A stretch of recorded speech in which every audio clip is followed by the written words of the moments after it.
recording in progress.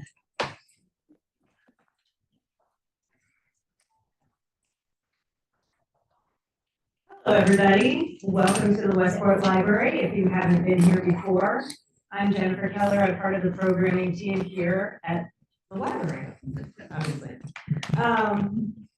Thank you all for coming out on a dark and hopefully stormy night later after the Because I don't know about you, but I could really use some rain in my compost. This evening's event is exciting for a few reasons. It's an author talk with one of our community and an educational program, giving us insights into ways to be more sustainable for the future. I'm also very happy to thank all of our event partners on this event: the Aspetuck Land Trust, Earth Place, Greens Farms Garden Club, Sustainable Westport, Wakeman Town Farm, Westport Farmers Market, and the Westport Garden Club. And as you saw when you came in, several of these partners do have information out on tables outside, so hopefully you'll take a second look on your way back out. Our author tonight is Scott Smith. He's an avid gardener and a Westporter who offers solutions for reducing waste as well as making communities more environmentally friendly while also being friendly. He will be in conversation with Gately Ross, co-director of Sustainable Westport, and Tim O'Connor, the executive director and certified transfer station / volume reduction facility operator of Connecticut DEP. And master composter. Oh, and master composter. And with Park City Compost. Just so you know, copies of Scott's book, On Compost, will be available for purchase and signing after the event. So without further ado, and any more corny jokes on my part, take it away.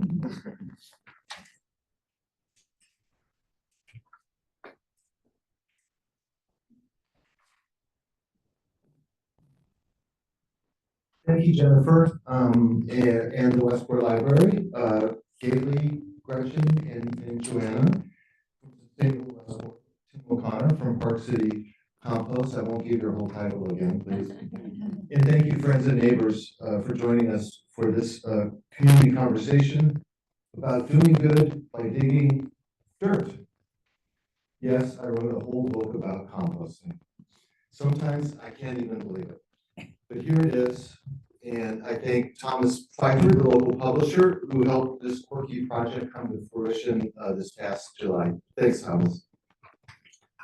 I'm not too proud to add that On Compost has been named by Kirkus Reviews as one of the top 100 indie books of 2024. Wow. Out of 10,000 new books.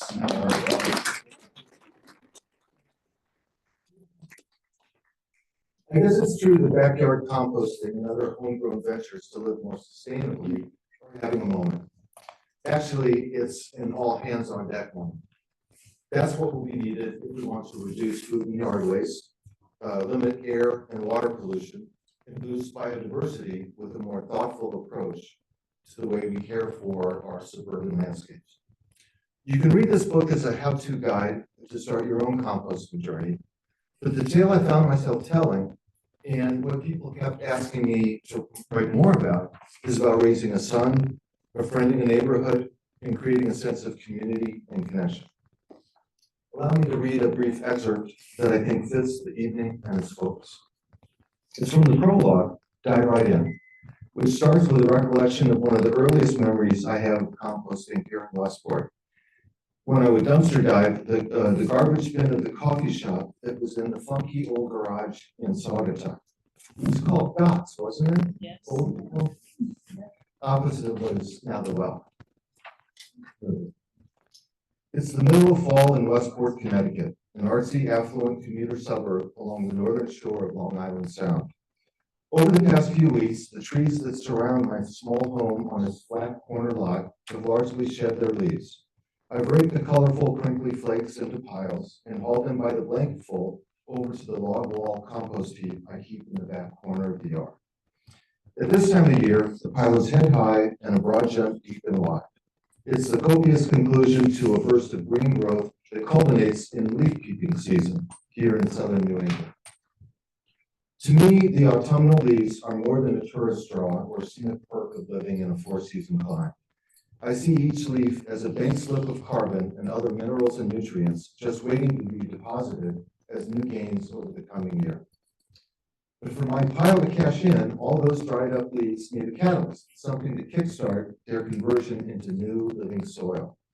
Rich in nitrogen, the 20 pounds of recycled coffee grounds will give the same jolt of energy to the heap of leaves that they delivered to scores of caffeinated customers earlier this morning. At least that's how I rationalize my scrounging. After all, coffee is one of the most traded commodities on the planet, with 23.2 billion pounds processed each year.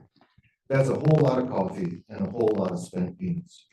Lightening the coffee shop's dumpster by a hefty bag saves the garbage hauler from having to truck away that much more organic waste to a distant, already overstuffed landfill. I'm thinking locally, acting globally. As Master Composter Mary Tynes puts it, environmental protection doesn't just happen on the other side of the world. Our first responsibility is to care for the patch of soil on which we live.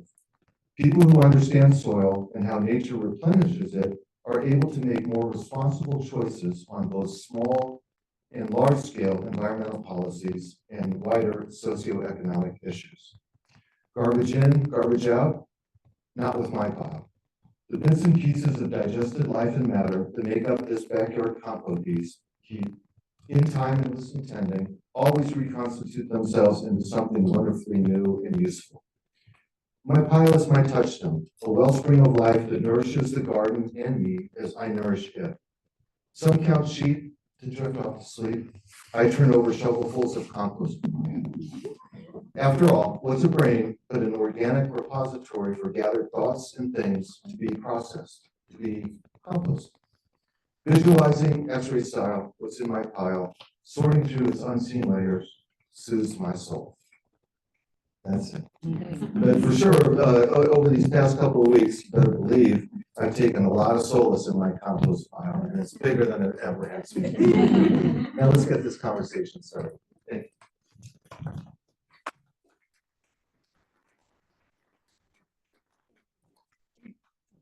Can you hear? Yeah, thank you. So I just wanted to share, I'm Gately Ross with Sustainable Westport, a nonprofit here, an independent nonprofit here in Westport. And when I was asked to moderate this what I thought was going to be a book talk, it came to my attention that Tim was going to be part of this conversation. We all sat down last week or Zoomed, as the case may be. And Scott said, I don't want to talk about my book. Obviously, I read his book and I took notes and it was, if you haven't read it, it is really a joy. It's not just about compost or creating compost. It's about so much more. But what I really appreciated is that Scott wanted to talk about community, composting, and affecting change, making a difference in our backyard. And I think for us at Sustainable Westport, that's terrific, right? We are about, as an organization, educating people on how we can all make change and affect change ourselves.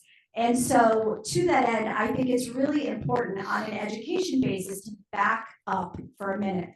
I know many of you in the room are very versed in composting, how to compost and why it's important, but I think there are a lot of people here who are not, and it's something that we hear consistently at Sustainable Westport. Why? What is important? Why is it valuable? And how do we do it? It's not just backyard. There are multiple ways that we can divert food waste. And so I think it's really fabulous that Tim's here because, as you all heard, he is an expert with City Compost Initiative. I'm just going to ask Jen, would you change that slide? So I'm hoping that Tim will take a minute and give us a big picture, or more than a minute, as the case may be, a big picture on why diverting our food scraps is important.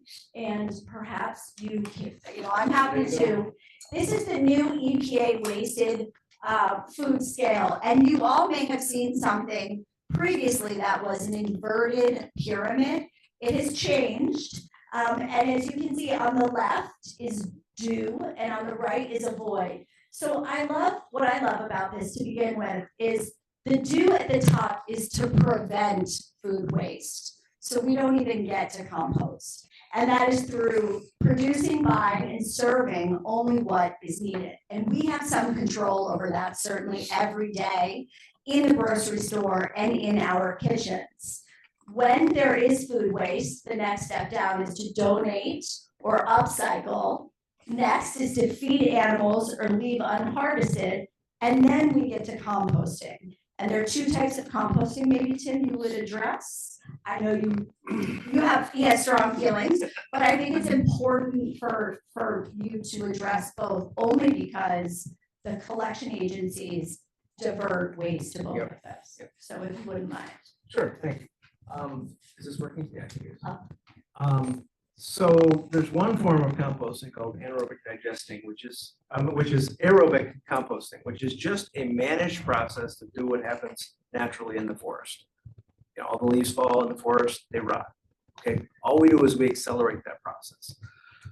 The other means of I'll use my my other permit certification of volume reduction of your food scraps is to send it to anaerobic digestion, which is not composting. It's an anaerobic process. Anaerobes are the bugs that live in the absence of oxygen, like in your septic tank, your gut.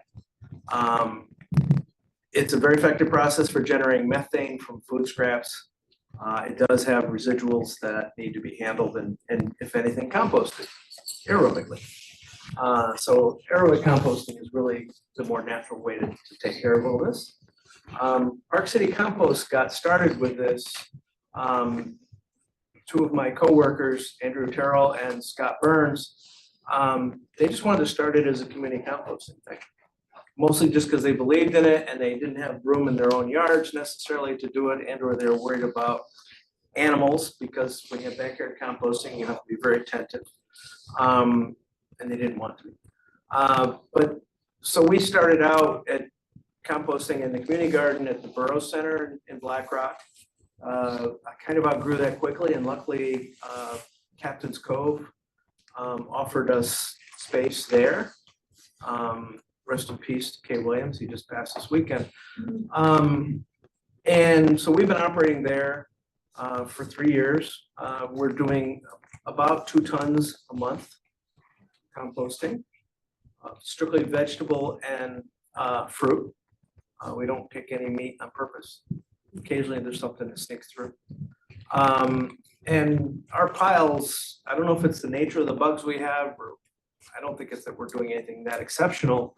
Our piles are typically about 160 degrees every week when we come to mix them.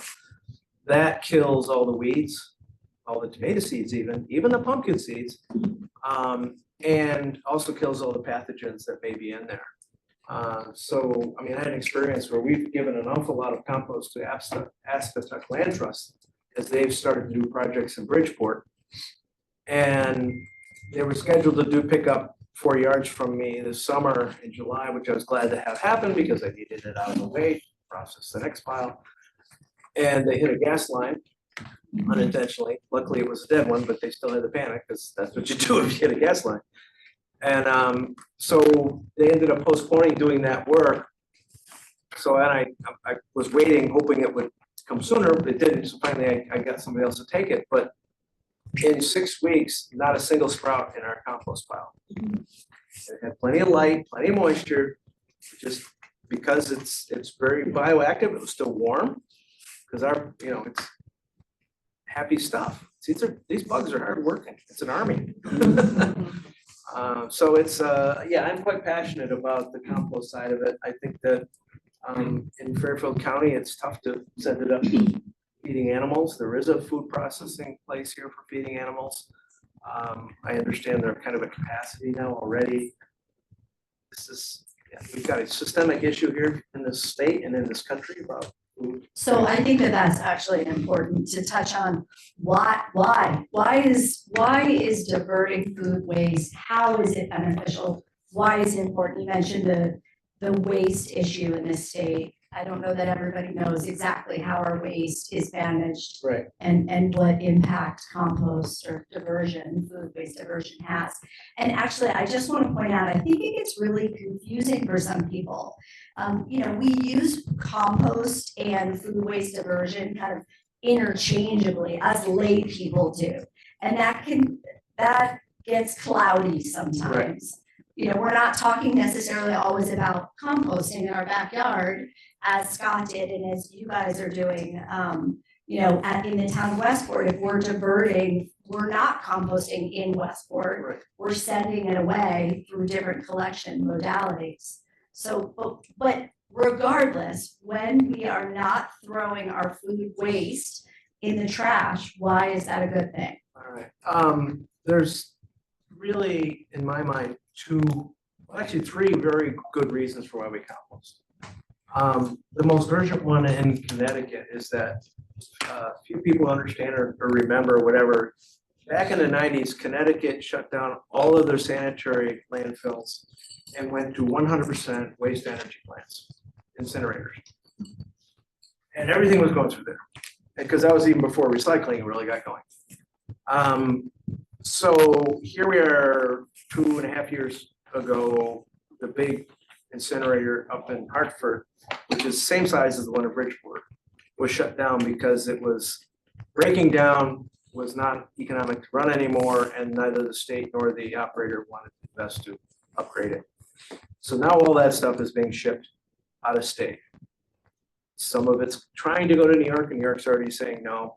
Pennsylvania's already saying no. It keeps going further and further west. I figure it's going to cross the Mississippi at one point. So that's bad economics, obviously. But the other side of it is food scraps, when they go into a landfill, they sit there, and that's anaerobic digestion. It's making methane. And that stuff, methane actually percolates up through the soil and enters the atmosphere. It's a major greenhouse gas. When food scraps are put into the incinerator, obviously everybody knows food scraps are wet. So Wind Waste and the other Covanta and all those guys, they have to burn natural gas to keep the temperatures in the incinerator up to a certain temperature, basically drying out the food scraps in order to burn them. Now, if you've been listening at all to the press about don't ever use your gas stove to heat your house, they tell you the reason is because when you burn natural gas, it creates nitrous oxides, which cause breathing issues, specifically asthma for people who are sensitive. Well, so when you're burning natural gas and food scraps in the incinerator, guess what? It generates a whole lot of nitrous oxides, which is one reason why Bridgeport has some of the highest asthma rates in the country. The number one cause is obviously 95 and Route 8, because that's all that traffic and exhaust, but the number two cause is the wind waste. So there's another reason. The third reason, which to me is the closest to home to anybody who's a backyard composter or a gardener, whether you're using your own compost you make or getting it from us, it's a probiotic for the soil. So if you or anybody else has put chemical fertilizers in your yard, or God forbid pesticides, basically you've wiped out the worms, you've wiped out all the beneficial bacteria and fungi with these chemicals. By putting the compost into that soil and mixing it in, you're kind of repopulating. It's like a probiotic, like you take for your stomach, it's a probiotic for your garden. So it's smart. And we like to say, you know, somebody asked earlier tonight about single stream recycling and recycling in general. At Sustainable Westport, we like to say that compost is food waste diversion is the ultimate recycling, right? You know that it is being recycled. Yep. And it's a fabulous additive for gardens. Yeah, and I had just this afternoon, one of my neighbors had a big truck come by and scarfed up all of his leaves and chopped them up and took them off property. And in my book, I comment on this because he does it every year. And I think, well, no wonder you have to pay so much money each spring to buy chemical fertilizers and you know, toxic pesticides, because you've just taken away all of the nutrients that naturally will decompose and add those beneficial microbes and nutrients to your lawn. So it as a skinflint kind of Connecticut Yankee, well, why there's so much waste involved in that? Because you're also adding the fuel cost of the truck to haul it to a landfill or, you know, a refuse facility. It just seems like a complete waste of essential nutrients and something that should be free and should amend your soil Instead, whenever you have a leaf blower, you're causing more pollution and you're knocking away all of the beneficial insects and a lot of the soil from the land. Well, and I think the other thing that people overlook to the cost is that food waste is heavy, it's wet and heavy. And so our municipal solid waste, if it goes into your trash bin, is heavy. And we as taxpayers are charged based on weight for transportation. And so weight, whether you see those, those numbers or not, they are filtering into the cost as a municipality of waste removal. And that makes a big difference. So there's an environmental component and there's a fiscal component that we all should consider. Let me ask, Pippa, do you know what's the current percentage of all garbage that's hauled away from our homes? What is that in food waste? Isn't it something like 30%? Well, the state says that it's 22% of all garbage. But Tim and I were just talking, we think it's way higher than that. It includes the stuff that doesn't get recycled that should be. The paper packaging, plastics. By weight, it could be 40–50%. Yeah. If you take out all of the stuff, the recycling that you shouldn't throw out. Thank you. So when we talk about composting, obviously you all are building a nonprofit, but for community platform. You're doing it in your backyard. What do you think, in terms of getting other people to participate? You mentioned your tonnage. How many households do you have participating? So we have a list of people who participate. That's over 150 households, but on average, it's about 80 households a week. Okay. Some people put their stuff in the freezer and don't really pick it out. It's free of charge, is that correct? We're free. Well, then there's others like Curbside and Blue Earth that are doing some other houses. Okay. But it's we're free for now. Okay. Nonprofit volunteer. Yeah. We also have a couple restaurants, Blood Root, all vegetarian, Yes, so it's worry about yes. meat. And a couple other places like that. Plus, Nourish Bridgeport has a grow facility on the east side of Bridgeport. Actually, it's in Stratford. But, they actually bring over the little trimmings for all the little hydroponics. That stuff rots real fast, but anyway, it composts well. So we get a lot of stuff from all different places. Pumpkins are wonderful this month. Yes, yes. We're flushing pumpkins down at the Westport transfer station for anybody who's been down there. But what do you think the biggest, what do you think the biggest hooks or holdbacks to compost or food scrap diversion are? I mean, it's something I think many of us who are working on this talk about. I know Curbside did a couple of surveys. Why are more people, in your experience, not participating? Well, start with laziness. It's so much easier to just throw it all in the garbage. Okay. They don't have to think about it. And people have enough in their life. They're busy, they're stressed, whatever it is. It's not entirely lazy. I don't want to make it all bad negative, but it's not top of mind. So they're not doing it. I think on the other side, that's in terms of the supply. The system isn't helpful to the supply either. You go to Europe, everybody's doing it. Their systems are all really designed well to do all the pickup and do all that. It's all taken care of for you. Municipally or however you do it, right? Okay. And we're still having, as I said before, Bridgeport facilities department, which runs the sanitation, they didn't want anything to do with it. They don't want one more complex.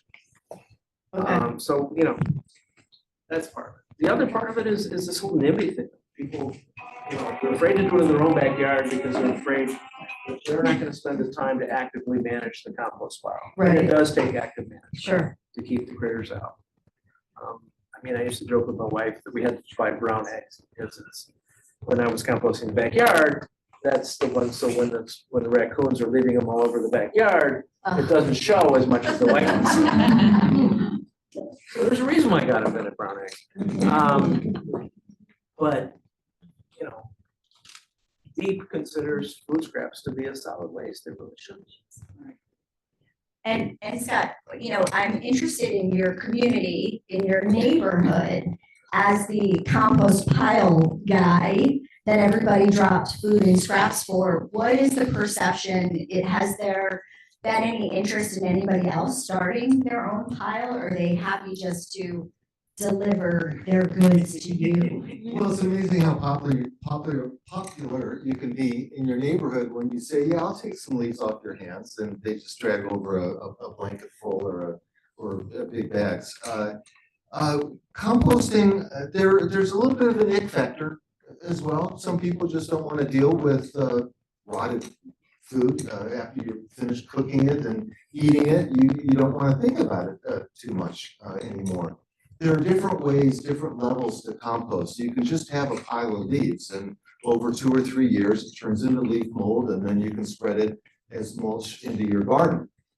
You can have a more active, I have just an open heap that I put as some of our master composters can say, you have a mix of browns and greens. Leaves are browns, the greens are food waste.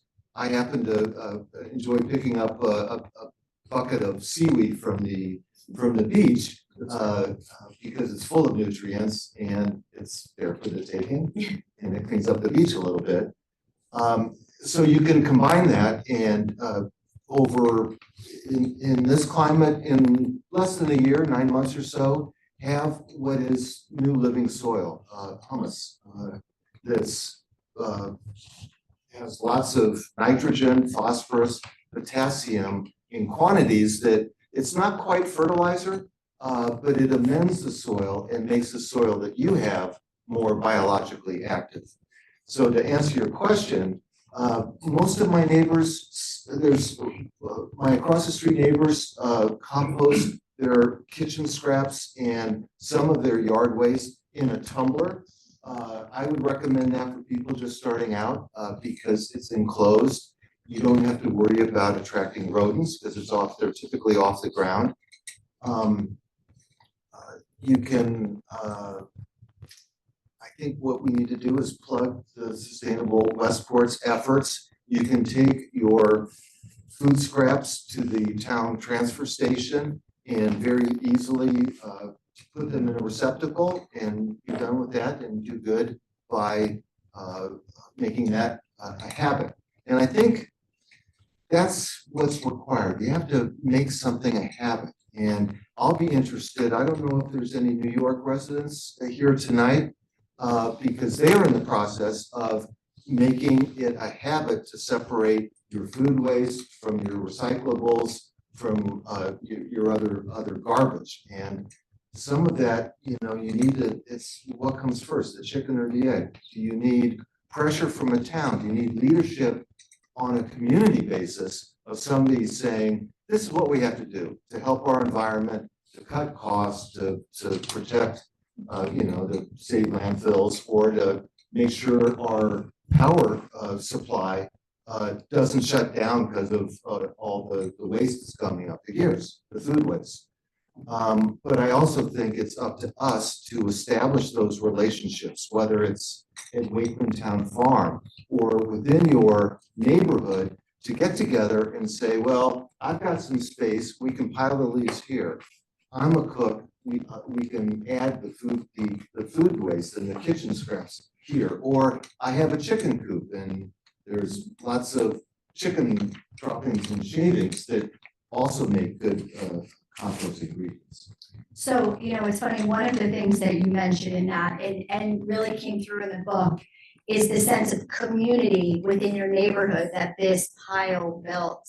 And I think particularly these days, that is really just, it feels so good, right? We can come together around a topic, an action, and feel really empowered and yield terrific, really great things physically and kind of emotionally, spiritually. The favorite thing that I think I ever put into my compost heap in the backyard was a bin from my across the street neighbors. The daughter was in her second grade class and they did a class on composting. So they had these plastic bins with, some leaf litter and, a couple of banana peels. And I'm sure it was a lot of fun for them to go collect the food and add it together and see the worms start to grow. And once the class assignment was done, the daughter brought the bin over and said,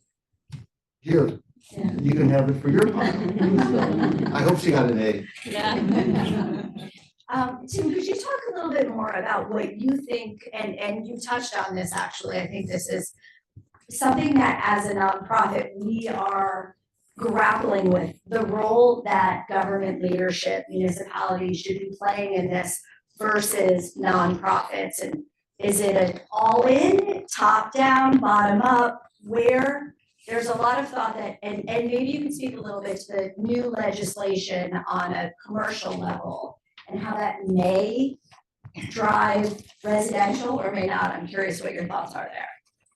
The municipalities first have a role to play in communication and education, even if it's to defer to somebody else, but to put the topic out there in front of other people. So they understand this isn't a noxious activity. This is actually beneficial to everybody along other dimensions. The other role I think both the state and the municipals can play and should play is to facilitate places to compost. So if it isn't in your backyard, it should be in your community. The more local it is, the less hauling this stuff around happens. Nick doesn't have to haul this stuff all the way up to New Milford. It's close. That's a big savings economic. Again, it goes to the economics and the environment in terms of reducing the impact. I got to tell you, you were talking about the community aspect. There's also, I often describe composting as farming because I want people to understand it's different and it's a natural cycle. But if you've ever known or talked to a farmer, they don't live by our schedules. They have a more natural cycle to their life. And when you compost, you actually start, for us, it's like a 6 to 8 week process for this pile. Okay, now we're putting this one to bed for another, it's gonna cure. And we're starting, and there's something to that of being more in touch with earth and natural cycles. Scott's book actually does a really good job. It's funny, as I started to read it, it goes through month by month, and I thought, but as you get into the months, and it's the progression of the compost pile, and he goes on, and actually I have a question for you to this end, to talk about the progression of his property, his yard, his relationship to the yard through the seasons is wondrous. And I tell people, I read this book, it's been such a warm, dry fall. I spent a lot of time reading this book outside on my back patio, and the leaves are falling. I'm looking out, and I have a different, renewed appreciation. We get crazy, and life is crazy, and it's been a crazy fall, I might add. And it was wondrous. And I think your point is really valid, and your book did a very nice job of kind of sharing that. Well, thank you. And let me just, a show of hands. How many people here are gardeners? Oh, there you go. And how many are composters? Oh my goodness, we're preaching to the choir here. Okay. I'll start singing now. Tell them anything they don't know, but I think you all know that gardening is therapy, and what we were talking about earlier. There has been some fraught times here in the past few weeks in the season, and some of us may be feeling, well, what can we do, or is there anything we can do? And what you made a great point is maybe it's time to focus on local, what we can really take into our own hands, literally, and try to improve our community, our neighborhood, our backyard. As I went through the seasons of first creating a diary about composting, and lots of gardeners have diaries and keeping track, it is amazing how things repeat themselves year after year. Of course, with climate change, the leaves are falling a little bit later, and the plants are coming alive a little bit sooner, as are the bugs and the mosquitoes, and also this is all changing. But I think, I think we can kind of pay more attention to what we can affect, and we do have known problems. You're trying to address them with Sustainable Westport. So I think if we focus on that in the next few years, I think we'll be better for it as community, as families, and I think people. Touche. So one of the questions I wanted to ask with regards to the book specifically is, it was filled with a ton of all sorts of really interesting, exciting, cool information. You obviously spent a lot of time researching for this book. What was the most kind of interesting or surprising fact that you came upon in doing your research? Well, there's a lot of rabbit holes you can get into when you talk about the science of composting. I learned a lot, through research, and I think, as I mentioned, composting is having a moment, and there are combined with that, there is more attention to creating a natural ecosystem in your yard, and whether is there anybody active in pollinator pathways here tonight? Oh, wonderful, bless you all. In the journey of writing the book, which took many years, that is an evolution in my life. I've reduced the amount of lawn I have and added more pollinator garden beds to attract the butterflies, to attract the bees. I've been organic, so I have the fireflies this summer were just wonderful. The monarchs, not so much. I'm working on that. The butterflies were nowhere to be seen. The bees came on late, and as you're gardening, you kind of know this. You kind of say to yourself, "Where are the bees? Why haven't they shown up yet? And what am I doing, wrong to Put out water. I added a bird bath this fall, and I'm thrilled by the activity. Not just birds, but deer and other. But the bees will listen to it. They taste good. Deer, I live on a corner lot. It's not practical to fence, so I've learned to live with deer. Westport, of course, is the only town in Connecticut that doesn't allow hunting, so we all have to live in our own way with deer. And I happen to, in my neighborhood, the deer kind of, it's a movable feast for the deer, because they go from one resting place at night and spend the day elsewhere, and they come through my yard back and forth. So I've learned to live with them, and you do have to manage what you plant. There's no question about it, and there are some deterrents. There's some kind of types of fencing that help, but Movement. no. Because the smell is so strong. It makes them nervous. They can't smell the predator. That's interesting. I was going to say, I feel like there's nothing that's Mountain deer resistant. Mountain Mint. Oh, mountain mint. Mountain mint. There's gonna be a run on mountain mint. We'll be at the garden club plant sale. That's what's up as well. Thank you. I want to be certain to open up to Q&A to our crowd here, but I just want to make sure, is there anything else that I have not asked or that you want to share in advance of Q&A? No? Excellent. It's a conversation, so Yeah, great. I Jennifer did say that because this is being taped, if you have a question, we'll then repeat the question so the microphone picks up, so we're not just being dense. Lady in Tim. blue. Yeah, Tim, you described what a change that sort of overcame the NIMBY problem we all faced with getting more ways and places for composting on a community level. How'd you go about getting Captain's Cove to agree to be your new site? Well, so the question was, how did we get Captain's Cove willing, because they have a restaurant like Yeah. 100 feet from our piles, willing to allow composting? Just Bruce Williams and Rob Burlinson, who run the Cove, very much strongly believe in the environment. And so they said, "Look, come over here. And I would have thought they would have shoved this in the far back, and they didn't. They like where we are because they like to point to it and say, we're supporting that. Yeah, Lucky you. well, but there's a case where they were educated, they understood, on the opposite side, we were lined up to get an acre of a 6.5 acre brownfield. The compost on the east side. Unfortunately, one of the neighboring nonprofits wanted the land instead of us, and they did a disinformation campaign. Got the whole neighborhood stirred up with a bunch of lies. Unfortunately, those lies are now spread everywhere, so people are like, well, it's a shame. There's nothing noxious about compost. It really isn't. I mean, you guys can come over and visit us on Wednesdays when we do our mixing.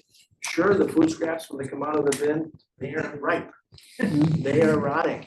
But it's almost a magical transformation. And as soon as you mix it with wood chips and a little already growing compost, it's like that. It suddenly just smells like dirt. It's really amazing. And pests, not an issue. All right, so Captain's Cove has wharf rats underneath. So you don't see it in the restaurant or bar, thankfully. But these are bigger than a house cat. They don't come in up to our pile because it's too hot. Their body can't withstand that heat. Okay. Do we have the occasional field mice? Yes, because they scurry on the top. And they probably appreciate the heat because their metabolism is so high relative to their size. But we've not had any problems with skunks or raccoons or rats. And as I said, we're only 100 feet from a restaurant. And I don't think you mentioned this earlier, just for perspective, how big is the area that you currently have right now? So right now we operate a very tight space. It's 8 parking spaces. Wow. Yeah, so I have, That's the food is right. and in the Wow. winter, it gets a challenge because, Captain's Cove stores a lot of boats there and they're all in a nice row. And the cheap ones are $100,000. The expensive ones, $500,000, maybe $1 million. It's my greatest fear. Somebody's gonna back the tractor up and you're gonna see domino. Boom, boom, boom, boom, boom. Suddenly $20 million down the street. Really great compost. Oh, yeah. But, no, it's an adventure. Tim, how often do you turn your compost? That's a great question. How often do we turn the compost? So we have always operated with 2 piles. One is our active pile that we're mixing in for usually as long as 6 weeks, but it really depends on how big the pile gets. And the other is our curing pile, which we're not adding anything more to it, but it's just finishing its decomposition. It's growing new types of bacteria and fungi, becoming kind of more holistic, I guess, in some ways. There's a whole process. Go read the books. It's much easier. So we are mixing at least once a week, and it's a double mix. So we have a little tractor. I take the pile and I move the entire pile 1 scoop at a time, and it's getting dumped out nice and slowly to get air, and then it gets put back. So that's a double mix, but it's once a week. But there's times, particularly if the pile's getting close to time to put it to bed, for curing, I'll go down and mix it twice because the weight of the actual pile starts to make it less aerobic. And I want to make sure it's this year with this being so dry, it's been not so hard. In past years, I mean, one of the benefits of compost that hasn't been mentioned is compost is really good at retaining water. So when you put it in your soil, it helps keep moisture in the soil for the plants. They don't get baked dry like they have this year. That makes it a challenge in a wet time period because our piles are wet and then it doesn't go through the sifter very well. So we have to put it through twice, maybe even 3 times to get all the compost off of the wood chips that are overs, we call them. But that's another huge benefit of compost is holding the moisture because it helps the plants not go through shock. How long does the beneficial aspect of compost last? Before it starts, before it just becomes regular dirt? Well, if you don't add any chemicals to your garden, like chemical fertilizer or anything like that, you can add lime if you want, but don't add chemical fertilizer. You're not going to, destroy the beneficial from a probiotic standpoint of all of the bacteria and other microorganisms that are in the compost. That'll be part of your soil. It'll continue to grow. You'll see more worms and all that kind of stuff. These low levels of fertilizer aspect of compost. Now, one of the things you have to be careful with compost is all of the fertilizer components are tied up in organic matter. It's not soluble, but it is accessible by plants. So while it might say only 2% nitrogen on the package compared to something that's 10% soluble that's just going to wash away, you've got to be careful making comparisons that way.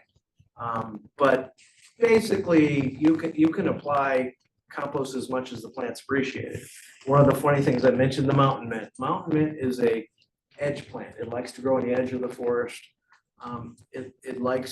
It's kind of a pioneer species. It doesn't like rich soil.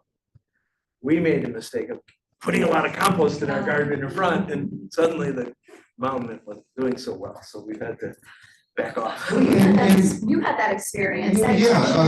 Well, I would say it's a good question. What compost does when you add it to soil, it adds a lot of organic matter.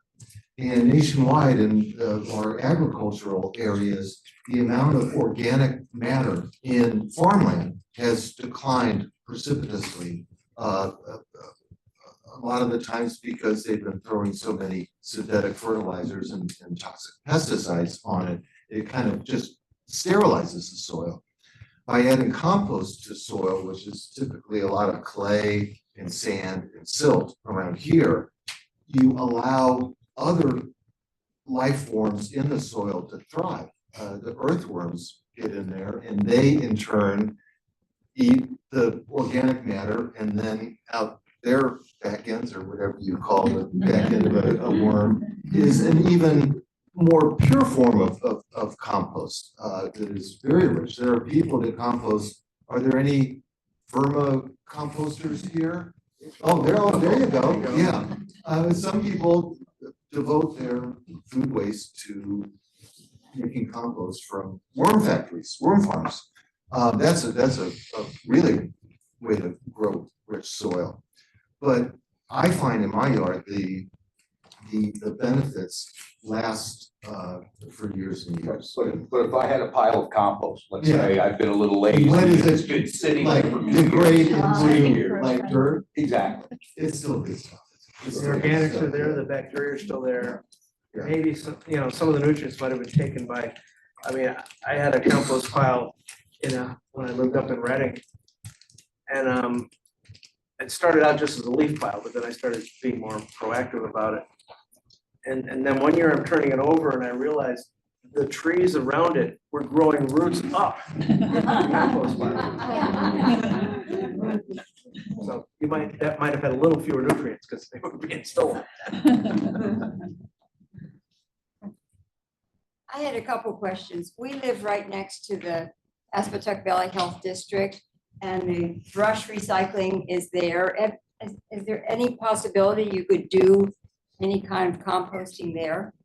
So In space? I can take a hit on that, only from we have Sustainable Westport has met with leaders in the community. We have traveled to other municipalities. Ridgefield currently has a municipal composting that is sourced by solar.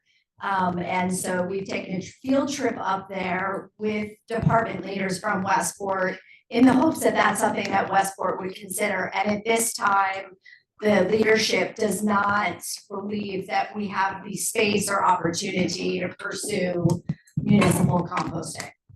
Okay. So that's a loose, is it possible from an environmental, that's why I was asking about space. So the state permitting, which is an important aspect of how they regulate this stuff, is kind of interesting. They will not allow a composting operation at a transfer station. Even if you have all the room, if this land is classified a transfer station, you can't compost it. You can dock the food scraps to move them somewhere else, but you can't compost. But they do, for leaf and brush composting, they call it, even though it's not, it's just Collection. collection, really. Collection. They're I don't not, they're think not all actively people know that. composting it, Right. but for those facilities, they have, the permitting now does allow composting. So if somebody could keep pushing back at the town, that we should be doing it here instead of shipping it all the way up to Milford or wherever. I just have one other question too, because we have the containers that are on your countertop and we take them to dump, and it takes meat scraps and bones and so on, as well as plant material. Our son lives in Austin, Texas, where you can put in paper. But we can't do that in Westport. They put cardboard in and paper towels and stuff like that, but I'm told you can't do that here. We take paper and Can cardboard. we do that with the stuff that? Because cardboard especially is a very good medium. So- It replaces some of the wood chips. So in those bins, we could actually. No, so I'm sorry. Not in Westport, in Black. So I will just clarify, in Westport, for anybody that doesn't know, we talk about this in the bigger context. Sustainable Westport works to educate people in terms of what is available to you by way of composting or food waste diversion, and it's composting in your backyard, which obviously we're talking about tonight, and is not for everybody. And alternatively, you can collect your food scraps as you do and bring them to the transfer station free of charge, or you can collect them and have them picked up on site at your home by a commercial collection service. And Nick is here with Curbside Compost tonight and has a table outside in case anybody wants to speak with him or ask any questions. Thank you, Nick. There are a couple of commercial groups in the state of Connecticut that collect. The one that's currently collecting from our transfer station does not allow for paper or cardboard. Paper towels are permissible so long as they are food soiled and not chemically soiled. And the reason for that is those are going to the anaerobic digester. And that means that they can only have biologic products in them. And so it's very specific. And one of the challenges that we face as an organization, and I think everybody deals with when we start talking to people, is there's inconsistency across how you divert your food waste. And it's very confusing for residents, and it's overwhelming. And it's one more reason people say, it's not worth it. I can't deal with this. It's just too much. So that's the not so great answer. Jennifer, any One announcement? more question. We have time for one more question. Oh, make it a good one. It's not a question, it's a very quick comment. Having volunteered at Wakeman Town Farm and looking at the different bins where they're composting the leaves and the plants and whatever's, it's fascinating to watch the progression and listen to, how it works, and it breaks down so quickly. So I just wanted to say that. Thank you. Well, we're gonna have, you're gonna take a question, because that wasn't. So obviously you're speaking to compost positive people here. What was the propaganda that the neighboring people that you were talking about that were preventing it from happening for you? So that way we know that we have that ammo and we can kind of answer Right. back the right Well, questions. What shut down your? It shut down our effort right over on the Yes. east side of Bridgeport. So first of all, we were applying for, in our space that we were going for was only gonna do 5,000 pounds. They were quoting 770,000 pounds. They were saying that the trucks were gonna be coming through past the school. And it's like, that's because the guy did Google, and on this property, Google just drops a pin in the middle and tells you to walk in. Whereas if he Googled to the gate, then it wouldn't have gone anywhere near the school. Then he's claiming rats and smells, and health hazards. Yeah, from all the food scraps. So it just was a complete, really rude thing that they did. So let's do that. Thank you. All right, on that note, Jennifer says we're wrapped up. I just want to take an opportunity to say thank you, Scott. If you have not bought and read his book, it is available in the back, and he is happy to sign them for you. to thank Tim O'Connor with Park City Compost Initiative, which, and your website is parkcitycompost.org for more Yeah, information. those people in Utah hate it that we got it.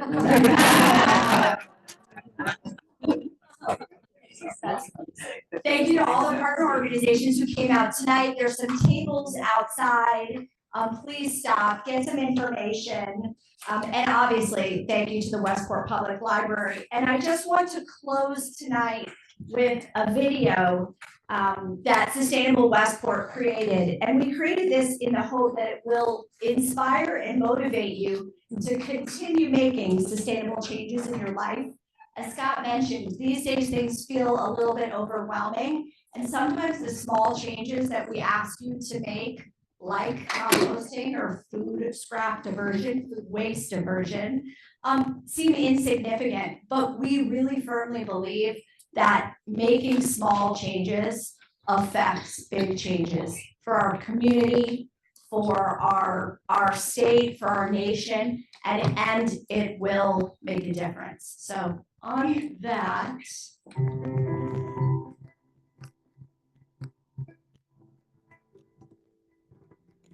I want to live in a town that looks like this forever.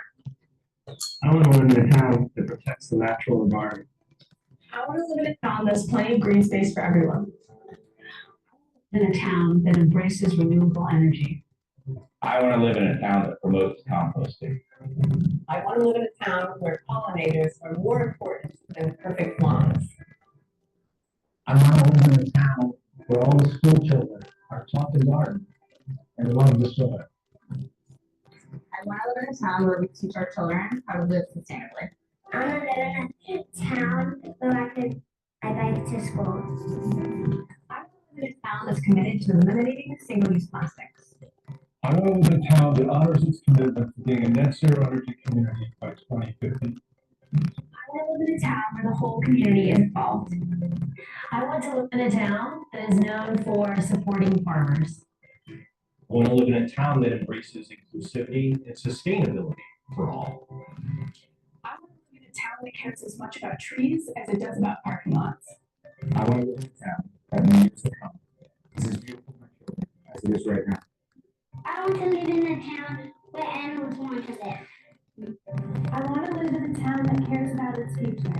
I want to live in a town that simply cares. Sustainable Westport wants to live in a town where everyone cares, feels empowered, and takes action. Join us to help create the kind of town you want to live in.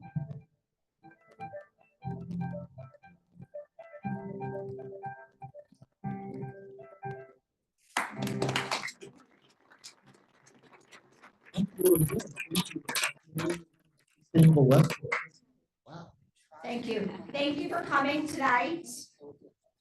And we look forward talking to you more. Thank you.